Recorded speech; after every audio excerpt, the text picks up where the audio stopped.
guys, welcome back to my channel. How's everybody doing today? Hopefully everybody is doing well.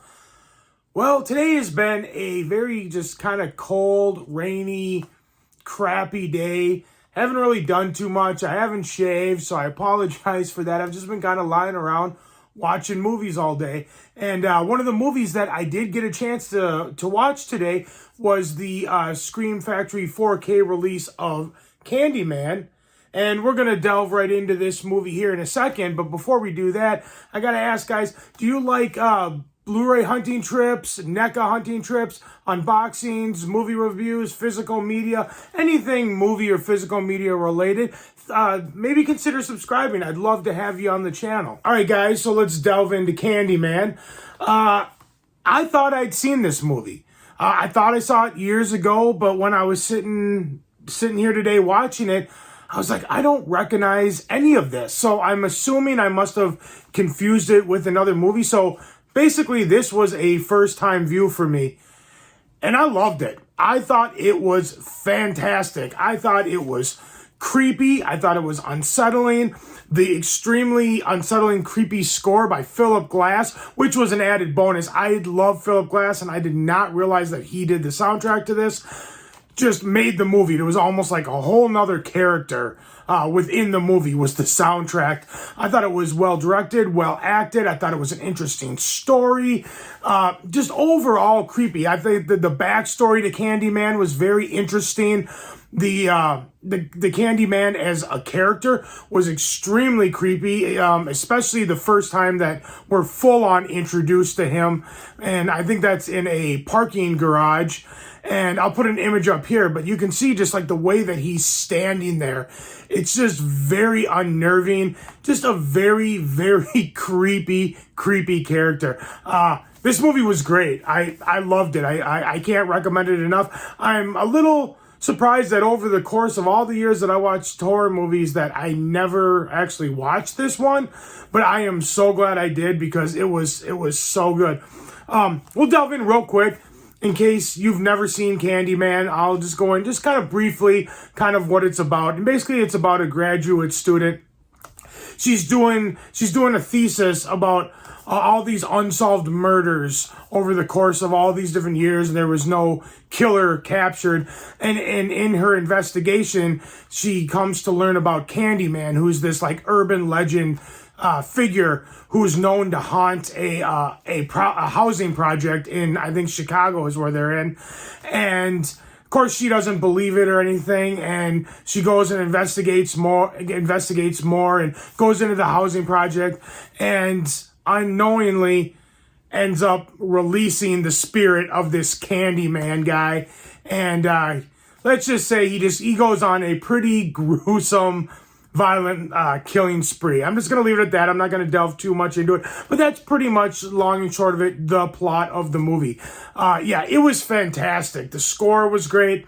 There were some scenes where I even found myself kind of even going just like, ugh, like it just very, there's a few parts, and if you've seen it, you probably know what parts I'm talking about.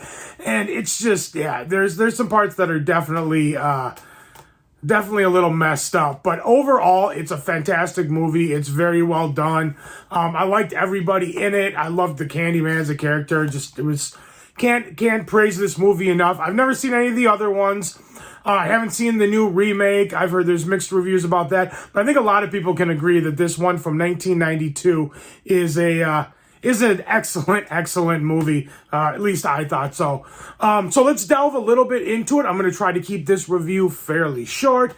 We'll just delve into it a little bit. I'm over here. We'll put this up here. I'm not going to go into all the details and all that. One thing, actually, I am going to say this. The one thing that I found that I didn't like about this is, first of all, I didn't get any reverse artwork. So that's something to keep in mind. It's not a deal breaker, but you don't get any reverse artwork. And it is a 3-disc set, and they stack discs. I can't stand it when they stack discs. I don't know why they do that. They charge you like $35 for it. Just put that tray in there.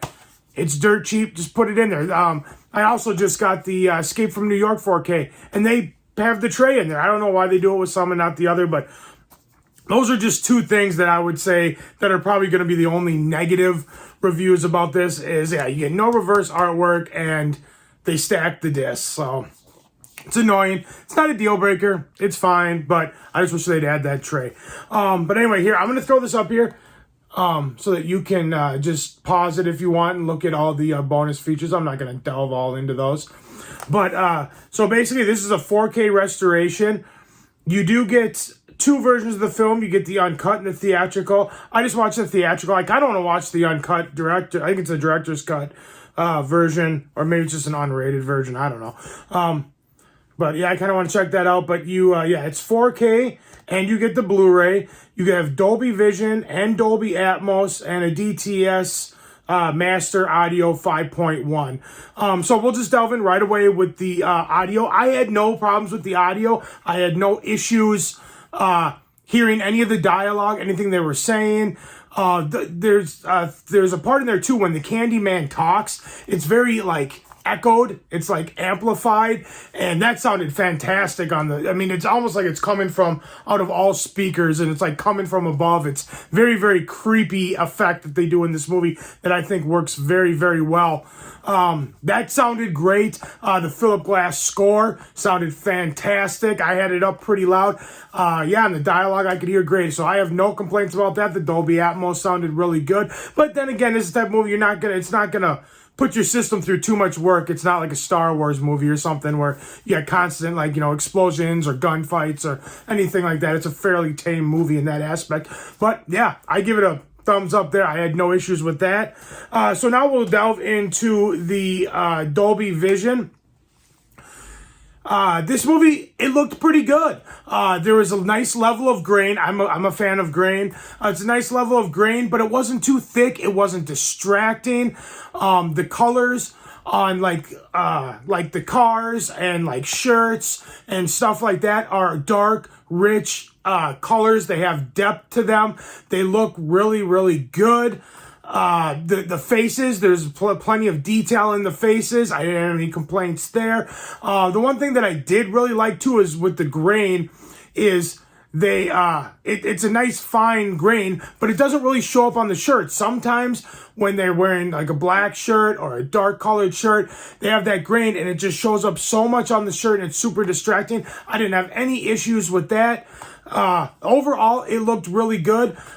Is it going to win 4K of the year? Probably not. There were really no aspects to this where I kind of got the wow factor, like wow, like this looks incredible. I didn't really have any moments like that, but like I said, it's got a nice level of grain. Everything looks pretty good. There's nice depth, rich colors, especially in the blacks, the reds in the cars. There's a scene when they're driving, and I took a screenshot, which you're probably seeing here. And I don't know how well it showed up on the screenshot. It might look better. But there was a scene where they're driving in the car, though, and the sun is kind of hitting the back of their head. And that looked really good with the sun kind of coming through the car. I thought that looked really cool. So overall, yeah, I'm very happy with the audio. I was extremely happy with the movie in general. And I thought the visuals, overall, I think they did a really good job. It was a good transfer. When they were in darker areas, too, everything was pretty much in focus. There wasn't really anything that was too dark that I couldn't see. But like I said, I didn't have anything in there that was a wow factor. It was just an overall good presentation, but nothing over the top. But I think if you don't own this movie and you're thinking about getting it on 4K, I did not, unfortunately, guys, I did not look at the Blu-ray to really compare. I'm not sure how much of a difference it is. But overall, I would recommend it. I thought it looked pretty good. But like I said, if you're going to go into it thinking it's going to look as good as like some of those Halloween restorations that they did last fall, you're not going to get that. Those Halloweens looked really, really good. This doesn't look quite as good, but still an overall good transfer, and I would definitely recommend it. All right, guys, well, that's all I got for you today. I don't want to keep this video going for too long. Just thought I'd do that. I do have some more reviews coming. Hopefully, my Walmart exclusive Batman box set, it will be coming this weekend, so I'll hopefully get a review or at least an unboxing up for that. So, yeah, that's it, guys. That's all I got for you. If you like this video, give it a big thumbs up. Let me know you guys like what I'm doing. Like, share, comment, subscribe, all that fun stuff. And I will see you guys in the next video. Let me know in the comments below. Did you get Candyman? Candyman. Did you like my review? Do you agree with my review? Do you disagree with my review? Let me know. I love talking about it, guys. Thank you so much for watching. I'll see you in the next video. Take care. Bye.